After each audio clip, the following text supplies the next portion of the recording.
ये भाई साहब जो आप यहाँ बैठे हैं तो किस कारण बैठे हैं?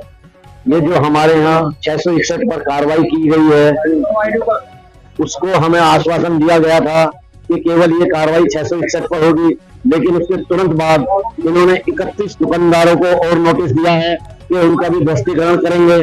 ये दमनकारी नीति इन अधिकारियों की आवास विकास की बिल्कुल गलत है, जबकि सुप्रीम कोर्ट ने आदेश केवल मेरठ के लिए नहीं दिए हैं, पूरे हिंदुस्तान के लिए दिए हैं कि सभी जगह इस तरह की जो समस्या है उनका समाधान किया जाए। लेकिन आवास विकास के अधिकारी हमारे केवल सेंट्रल मार्केट मेरठ के 31 दुकानदारों को नोटिस दे चुके हैं।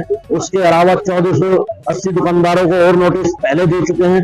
अब ध्वस्तीकरण के 661 को करने के बाद 31 दुकानों को और ध्वस्तीकरण के लिए कह रहे हैं। तो ऐसी दमनकारी नीति के लिए हमारे सेंट्रल मार्केट आज से अनिश्चितकालीन के लिए बंद है। कल सुबह 12 बजे से पुनः प्रदर्शन धरना होगा।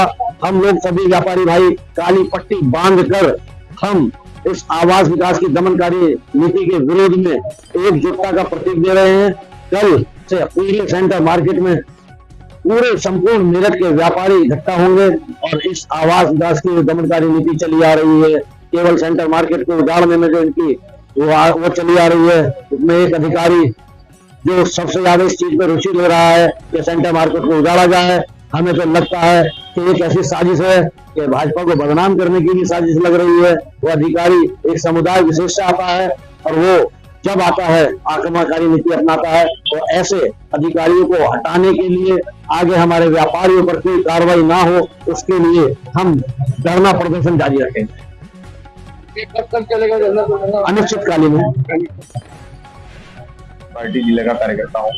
आप भी बैठे हैं, किस कारण बैठे हैं? हम सब लोग अपने व्यापारी भाइयों की पीड़ा को यहाँ बांटने के लिए आए हैं। हम जितने भी समाजवादी पार्टी के कार्यकर्ता यहाँ बैठे हैं, हम कंधे से कंधा मिलाकर अपने व्यापारी भाइयों के साथ खड़े हुए हैं। क्योंकि एक जो धारणा होती है, एक धारणा है, ये जितने भी यहाँ पे लोग हैं ये सब भाजपा के वोटर, इन्होंने ताउम्र भाजपा को वोट दिया, भाजपा को सपोर्ट करा।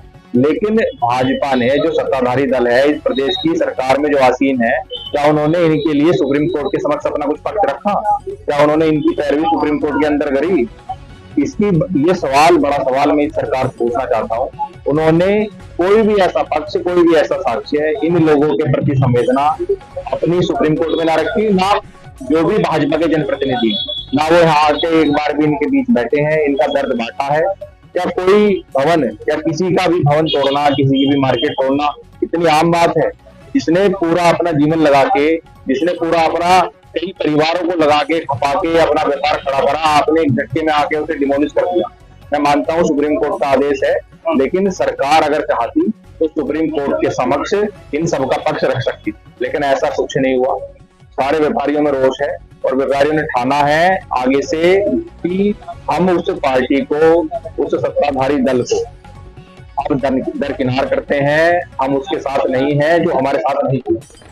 आप ये मैं आपने देखा यहाँ कोई मंत्री आए? ये सवाल आपको जो सत्ताधारी दल के लोग हैं उनसे पूछना चाहिए कि वो यहाँ आए, क्या उन्होंने इन व्यापारियों का दर्द बांटा? क्या उन्होंने अपने आला जो नेता हैं, जो प्रदेश के मुख्यमंत्री हैं, इस देश के प्रधानमंत्री हैं, जो हमारे यहाँ के सांसद हैं वो भाजपा से हैं, जो विधायक हैं वो भाजपा से हैं, क्या उन्होंने इन व्यापारियों का दर्द बांटा?